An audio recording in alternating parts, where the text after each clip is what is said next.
皆様こんにちは、ナオミライフのナオミです。ご覧いただきましてありがとうございます。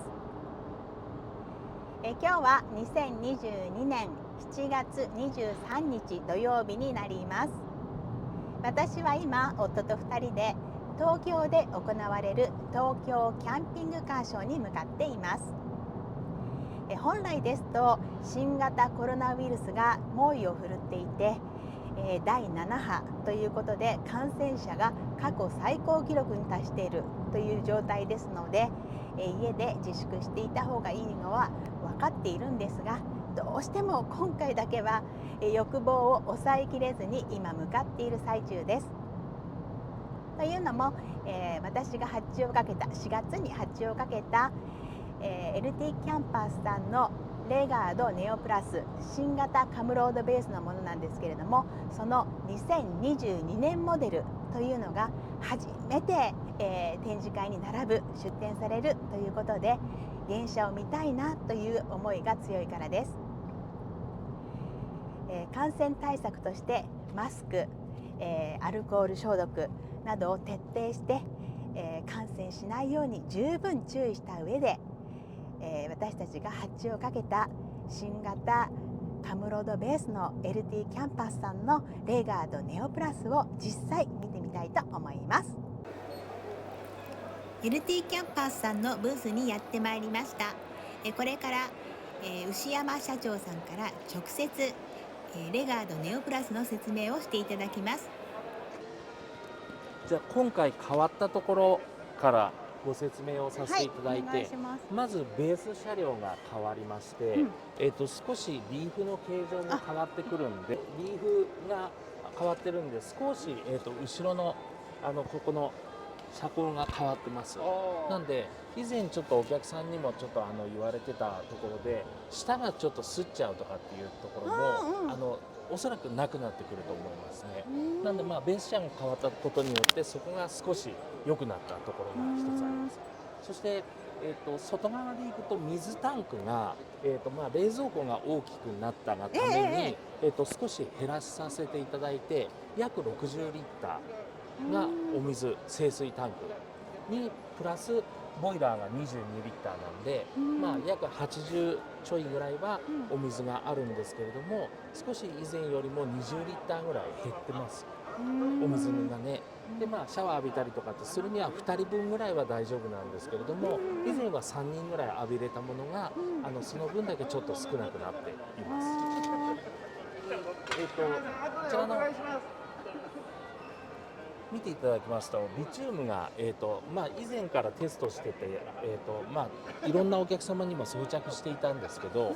レガードネオプラス専用の大きさに、したリチウムが、428アンペアっていうものを、装着してます。走行充電は去年の、モデルと一緒なんですけれども、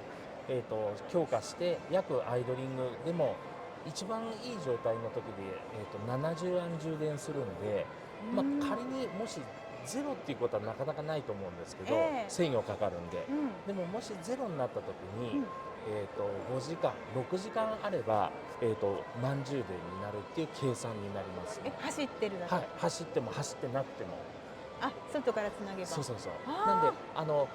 アイドリングで日陰のところで充電するとか、やっぱ熱だれによってオルタネーターがちょっと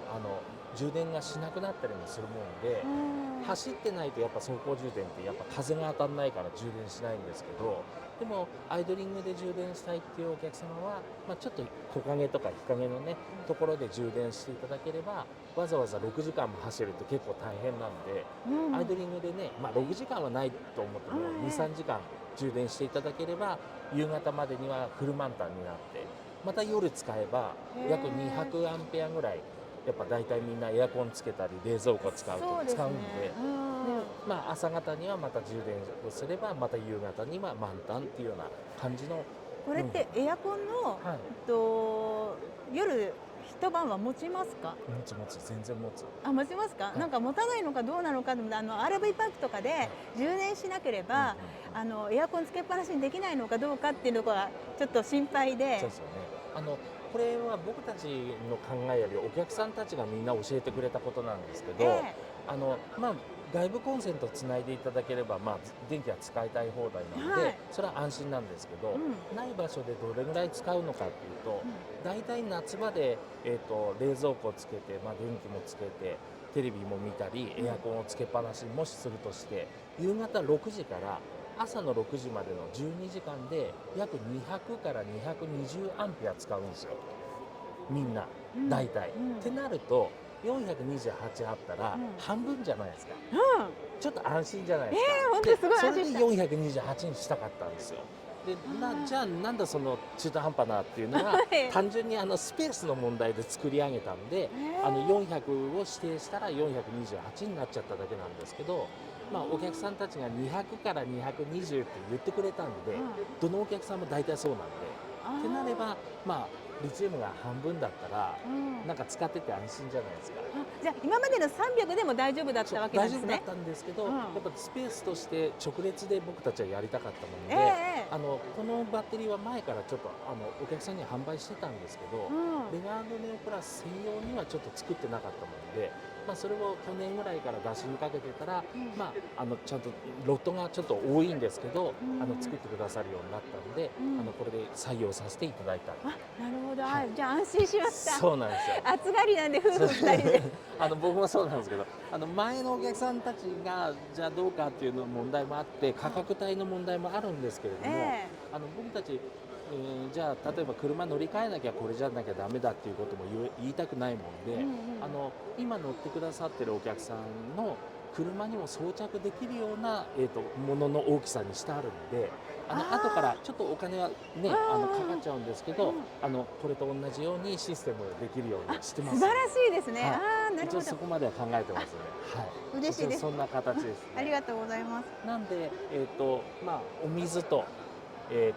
まあこちらのリチウムですねが大きく変わったところ、あとまあベースシャーシが変わっているところ、あと排水タンクも少しお水の清水タンクが少なくなったんで、排水タンクも50リッターぐらいにはなっちゃうんですけど、計算すると少なくなっているような形。あと冷蔵庫が65リッターから88リッターに変わってますので、少し大きくはなってます。で内装関係は基本的には全く変わってないです。ただよく見るとベースのフレームの、FRP のモノコックシャーシは、この車専用に変わってますので、まあ、収納庫の、床下収納だったりとかっていう位置は少し減ってたりもしますけれども、まあ、その辺はご確認いただくような形にはなっちゃいますけど、一応そういう形で強度も取ってあります。で今回ね外装でねちょっとこれが少しだけ自慢なんですけど、少しだけですよ。おそらく他の業者さんたちもバンパーとかつけたりするところあるんですけど、これ横浜モーターセールス様で作ってくれた FRP バンパーなんですよ。一体成形型になってまして、要は取ってつけたような形じゃないんですけれども、もうこのレガードネオプラス専用の、このバンパーに変えてくれてます。よく見るとこだわる人だとここのところもともとベースにくっついてるこのセンサーなんですけど、ここもうまく切り抜いて純正を変更せずにつけてくれたりとか、でここの保護ランプの位置も、後からつけたりすると必ず干渉したりとかするので、そこもねうまく見ましたりとか、あとこちらのブレーキシステムのところもうまくセッティングできるようにしてますので、なんか見た感じなんか純正っぽいような感じの FRP なんだけど横浜モーターセールスで作ってるようなのが今回初めてお披露目になってます。うちのもこれだよね。このギンギラしたやつ。こちらオプションですね。8800円のオプション。塩屋さんに、これがついたやつだったらあるって言われて。そうですね。はい、そうですそうです。で、下はメッキじゃないんですよね。違います。じゃあ上だけがごめんなさい。ここはね標準でこうなってます。そうですか。どの車もこれがなってて、オプションでこちらになってます。じゃあそれはついてる。そういう感じなんだ。もう本当このまんまな感じですね。になってます。ですね。給油口こちらになってるんですけど、このようにそっちからか開けていただいて、燃料タンクちょっと少なくなっててあれなんですけど、うん今度はアドブルーも入るようになりましたので、こちらの方もアドブルーの給油口になってます。2つですね。で以前あったここの収納庫はなくなっちゃってますので、なくなっちゃったんですね。ちょっと残念なんですけど、あ外のそうなんですね。はいあれいいなと思ってたのに。そうなんですよ、うんごめんなさい。あ、そういうことなんですね。残念。あとはシャワールーム、マルチルームにアクセスする扉はそのままですし、あとこちらのゴミ箱ですね、はいここも、密閉式のゴミ箱がついております。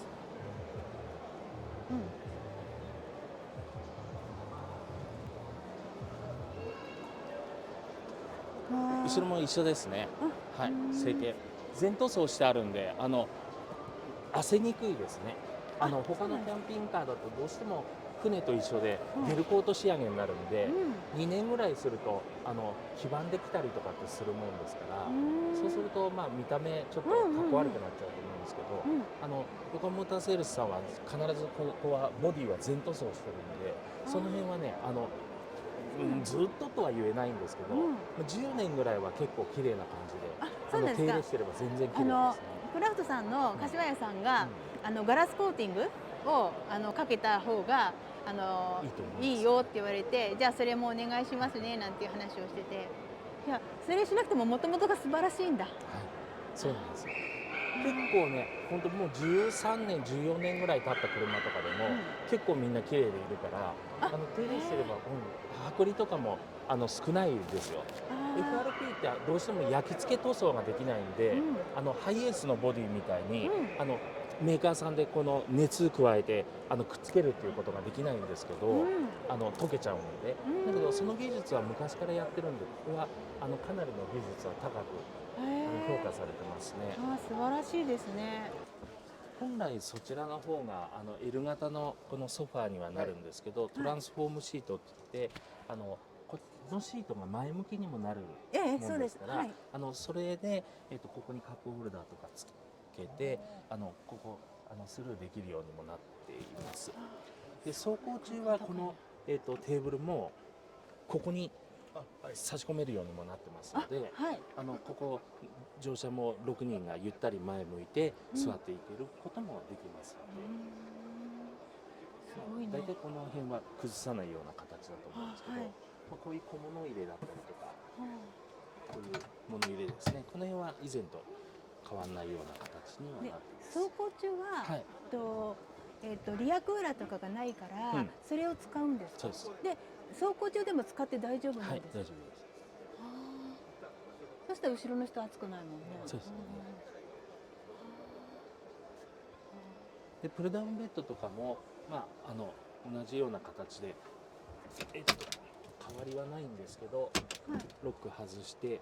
多分そのままで大丈夫なんで、少し怖いですけど、こう下げて、全然平気。こんな感じで、なんで下げていてもここに座ってられるんで、これはすごいですね。なんか下げて走った方が安定感が増す。もうあります。そういうお客さんもいますね。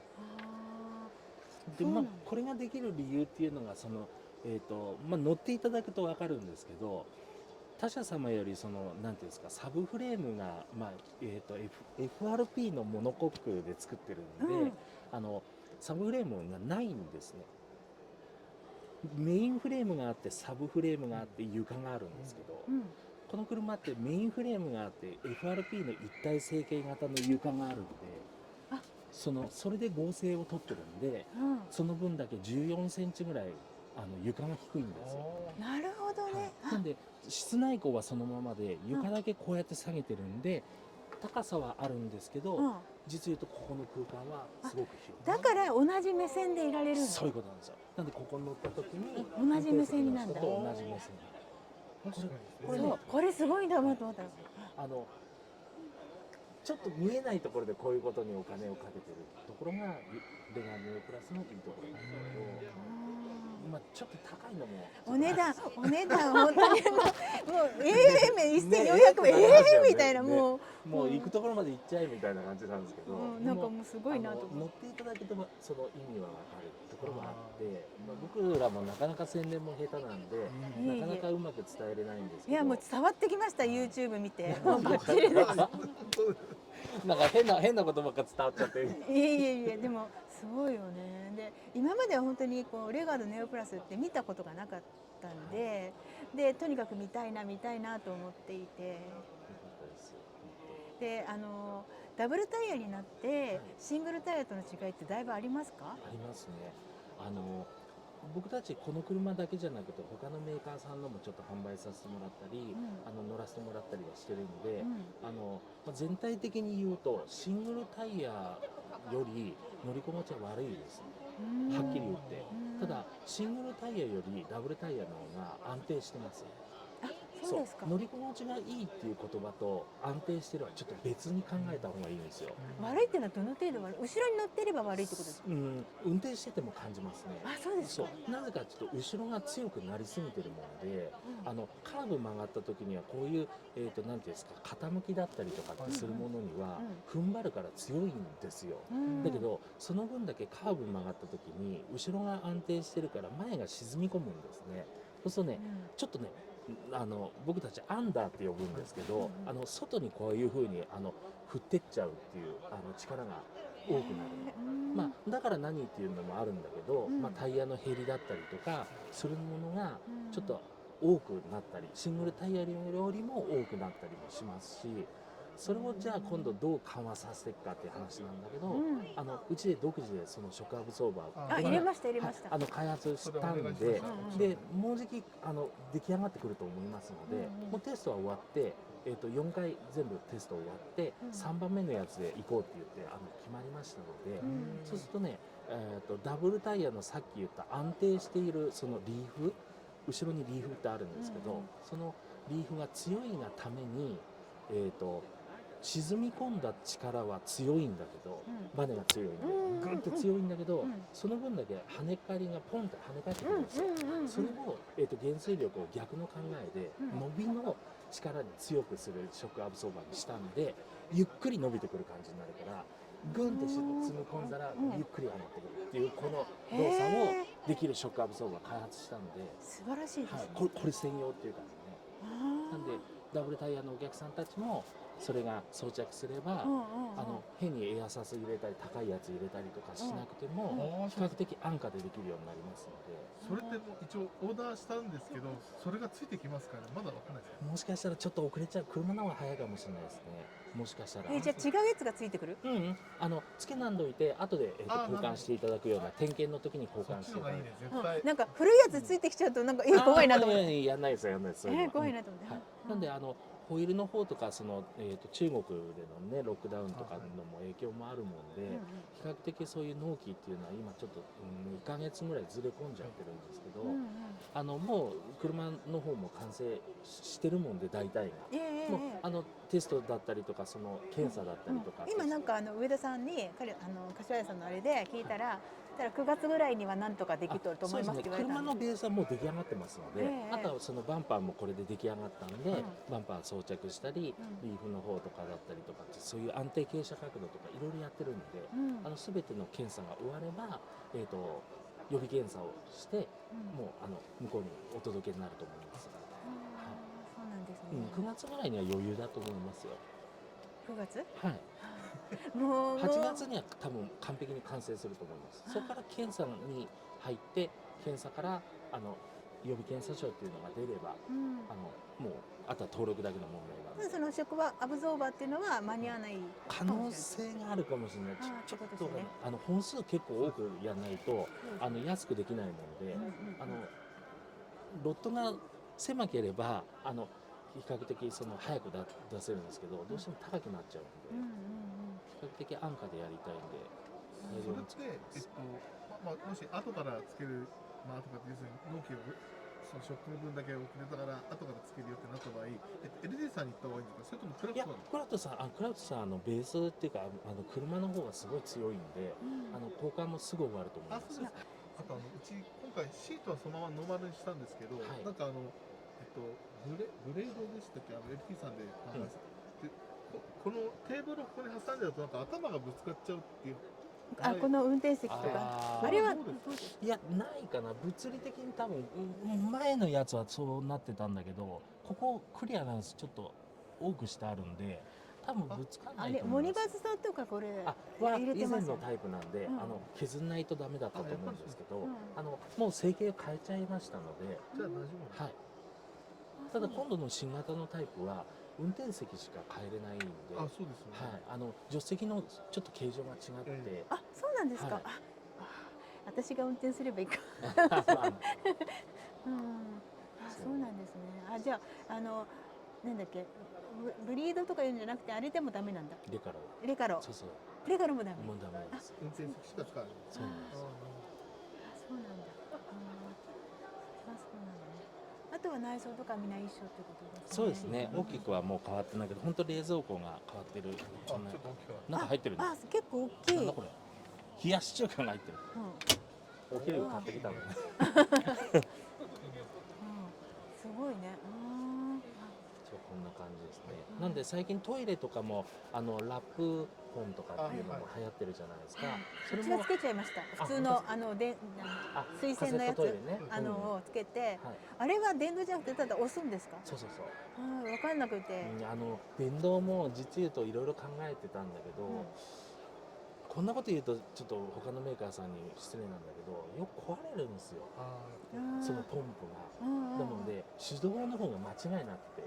でね、そのたんびにそれだけのために来てもらって交換するのって嫌じゃないですか。そういうのがあってね。じゃあ手動のは普通に使えるんですか？もちろん一緒なんで、ボタンをただ押してるのかこうやってレバーでやるのかだけの違いなので、形は全く一緒ですから。なのでね、手動にしてるんですよ。やっぱ夜とかトイレに外に行くのがやっぱ怖くて、怖いですね。あれなんで、つけて、できれば軽くシャワー浴びられた方がいいから、ラップポンにしちゃうと水がダメなんでって思って、で最初からつけていただいてっていうことで。シャワーは絶対使いたかったもんね。そう。ちょっと怖いからね、外出るのがね。そうですよね。我々ね、男性はあれだと思うんですけど、女性とかお子さんはやっぱね、夜中とかって怖いから。いや、夜中トイレ行くのこっちなんで。私寝ちゃうと起きないんですけど。今なしね。カットしてもらいました。でもすごい待ち遠しいね。もう少しです。ありがとうございます。4月にもう手放してフラッシュさんに引き取ってもらって。そうするとね、ちょうどいい時にないね。そうだからすいません。いやでもなんかもう何かあってぶつけたりとかぶつけられたりとかしたら嫌なんで、もう先に引き取ってください。ですごい高額のお金で引き取っていただいたんで、だからもう早くと思って待ち遠しくて、今日は本当にもうね、ダメだと思って、7班だからダメだと思いながら怖い思いをしながら、でもやっぱり見たいなと思って、初めてですよね、出店。これそう2022年まで初めてなんですよ。だから見ないで買ってるんですけど。そうですね。みんなね、そうなんですよ。なんかこういうこと言うといけないんですけど、本当信用していただいて買ってもらってますね。もう任せるからって言われて、だからこっちもプレッシャーでね、もうなんとかしなきゃだってもう社長さんがすごいもう完璧にいい方だもの。全然っすよ。あれで見てて、だからもうそう YouTube で見てて、これが横浜モーターセールスさんで出来上がったっていう動画上げてもらったじゃないですか。でその後これがもし LT さんに来てるなら本当行こうと思ってたんですよ。長野本当ギリギリだったんですよ。そうだから長野まで行くとか言って。そう3日前ぐらいにやっと届いて、取り行ってんで帰ってきて、次の日コーティングしてチェックだけして、でも持ってきたんで、ギリギリでしたね。これずっと展示車なんですか？にします。ブログとかでもなんかそれが入庫したって話出てなかったんで、そうだからもうドキドキで毎日チェックして。そうでしょ。載せたかったんですけど、さっき載せました。先週だっけ？LT さんに電話させてもらって、そう電話したんですよ。これ出店されますかって、この今日特曲サイトの中に載ってなかったんですね、LT さんが。実言うと間に合うかどうかがあれで出してなかったんですよ。お願いはしてたんですけど、もし間に合わなかったらもう最悪旧型のやつを持ってくる予定だったんですよ。そうなんですね。なのでそこでちょっとねやってたっていうのはあったんですけど。女性の方が大丈夫ですよ、出しますよって言われたんで、じゃああ、じゃあ絶対行きます。多分うちの家内だとあ、思います。そうです。すごい僕が取り行ったんで多分そういう。丁寧に対応してもらって、本当ですか、よかったです。お気をつけて来てくださいねって言われたんで、こっち側のあれがないのはすごく残念だわ。外側のうんうん。これがそう収納庫物入れね。物入れそうなんだよあれね。あれってなんかすごい皆さん便利に使われていやいややて、ってますやってますあれは。だから外側のものでゴミとかなんかねちょっと入れられやすいからいいかなと思って、中にほらそっち側だとどうしても中に入ってきちゃう匂いがあるからと思って。ワンちゃんのねゴミだったりとか、あと例えば生ゴミだったりとかっていうのはそこのね入れれるところあるんだけど、もっとあるじゃないですか。そうゴミってあれそうそうなんですよね。そうだからすごくいいなと思っていたらなかったんだ。でも現物見れたから分かった。結局それが現物見ないとそうわかんない。わかんないですようん、ね。ね。よかった今日やっぱ来て。よかったね。よかったです。すごいなんかますます楽しみなんだ。9月あと1ヶ月ちょっとね。楽しみにしてます。そうなんですよ。もう車は本当完成されてましたので。これ全然匂いしないですね。でしょ。もうねわかるでしょ。カービィはもう最初からで最後返す時って売る時もずっと匂いしてて、でうちは本当に何にもこういじってなかったんですよ。そのまんま買った時のまんまに乗ってて何にもしてなかったので余計それを感じて、で前にクラフトさんに乗った時も匂いしないけど、今回も全く匂いしないですよね。やっぱ揮発させてるんですよね。物なんでプラスチック製品だったりとかって必ずそのシックハウスのあれにはなるんですけど、それをどれだけ揮発させて組めるかがやっぱなんていうの、自動車の作り方っていうかなんかノウハウがあるらしくて、ヨカンモーターセールスさんって今でさえ自動車工業界に入っているキャンピングカー屋さんはあるんですけど、実言うとヨカンモーターセールスさんだけしか自動車工業界に入ってなかったんです。みんなキャンピングカー屋さんってキャンピングカー屋さんなんですよ。でもヨカンモーターセールスさんって、要は自動車を作ってるっていう考え方なので、やっぱ走行安定性だったり乗り心地だったり、今言うそういうシックハウスだったりとかってするもののものづくりっていうのは結構長けてるんですよね。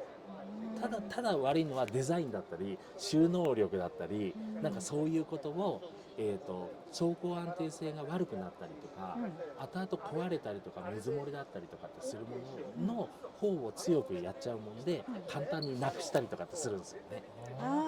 ね。でも一番大事なところなんで、車の走行車って考えたら、やっぱ昔はキャンピングカーって走らなくてもいいし、スピードも出なくても下道ゆっくり走ればいいじゃんって販売の仕方してたんです。内心ちょっと違う思いもしながらなんですけど、だけど今はやっぱ高速道路もすごくね充実してますし、やっぱ時間もみんなないですから、早くバーって行って遊んでバーって帰ってきたいじゃないですか。そうするとやっぱ走りって大事なんで、やっぱそこに僕はデナミネプラスがいいところがあるって思ってるんですよ。走行安定性を重視して選んだもんね今回。本当にそうだから、クレアさんとかバンテクさんのジルさんとかもいいんだけれども、デザインとかすごいいいじゃないですか。デザインとか内装とかものすごくおしゃれでいいんだけれども、でもいやそうじゃなくて、やっぱり安心感を持って乗りたいなと思っていたので、もうレガードさんしかないと思って、このネオプラさん言ってたのこれしかないんだなと思って、形状がもう絶対に違うねで下だっていうし、だからもう素晴らしいな。ちょっとお金は高かったですけどそこだけそこが安くなったらなって毎回僕ね会議の時に言うんですよ。もう少したくさん作ったら、要はねロットが多くなればなるほど、でもなんか今度増えるからいいんじゃないですか。そう頑張ってるんですけど、でもね必ず向こうも商売なんで、戦う材料をたくさん出してくるんですよ。この分厚い資料をね、でそれを見ながらここの製品がいくら上がったとかっていうのを全部やって、それでの価格設定なので、一応全国どこ行っても同じ価格で買えるように、なるべくディスカウントはした上での価格なんですけど、これでもね、いやでももう全然違いますよね。もうなんか今回だってね見積もりだけで1400何十万だったんで。でも安心感だったり、例えば市場を見ていただくと分かるんですけど、レガードネオプラスが中古車市場に出た時にすんごい金額で売ってるんで、でもなかなかないんですよ。ないんですよ。全然だからないですよねそうだからこそ手放さない価格がつくし、うんあとそのさっきちょっとお話した床が、うんFRP で全部一体成形モノコックでできてるじゃないですか、その水漏れだったりとかってするのがキャンピングカーって一番弱点なんですよ。なんで家具で作ってたりするんで、腐ったりとかカビ吹いたりとかってするじゃないですか、うんはいそれがねほとんどないからこの車あなもんで価値があるんですよ。あーすごいね。どうしても生活するっていうそうです意味では、うん要は揮発するじゃないですか、うんうん汗かいたりとかってするんで、そうするとどうしてもねカビっぽくなるんですよキャンピングカーって。でもそれはしょうがないっていうふうに、キャンピングカー屋さんは思ってると思うんですけど、でもヨハンモーターセールスさんはそうじゃなくて車と同じ考え方なんで、拭けばとりあえず綺麗になるように全部こういうところも全部 FRP で作ってるんですよ。全部屋根も全部なんで見た目はなんかこういうところ家具じゃないですか、うんこれ実言うと家具じゃなくてこれ全部 FRP なんですよ。こんな薄いんですよ。本当だ。これプラスチックなんでなるほどね。あ、私そこは木だとばっかり思ってなんで全部軽いんです。なんで軽く作って低重心にしてるから走行安定性がいいっていう。こういうところはねちょっとしたキーを使うんですけど、これ FRP なんで基本中で生活しても要は湿気によって腐ったりとかってすることがやっぱ基本的にほぼない。じゃあおゼロじゃない水のタンクも入れてなんかこう漏れたりとかすることなく、定期的にきちっと取り替えて循環させないともともとはやっぱいけないんでしょうけれども、それさえすれば普通に水道水を入れて手洗ったりとかしていろいろ洗剤使ったりとかしてもできるっていうことですね。なんでその水に関しては結構強いですねこの車。でも僕らキャンピングカー屋さんなんで腐ったら直せばいいっていう考え方してるんです、なんであんまり大事ではないのかもしれないんですけど、でもそれによってお客さんたちはなんか嫌な気持ちになったりとかってする人いっぱいいるんで、そういうのがリスクが少ないっていったことと、あと中古車市場に出た時にやっぱある程度形がそのまま残ってるっていうことは結構大きいんで。じゃあ漂白剤入れたりとかして中をきれいにしても全然荒れないの？大体そういうやり方よりもなんていうんですか重曹だったりとか入れて走ったりして流したりとかってするんですけど、ミルトンとか入れてミルトンそうそうミルトンねやったりしますので、そういうのももちろんそうできますし、あとなんていうんですか漏れてなんか腐ったりとかってすることがない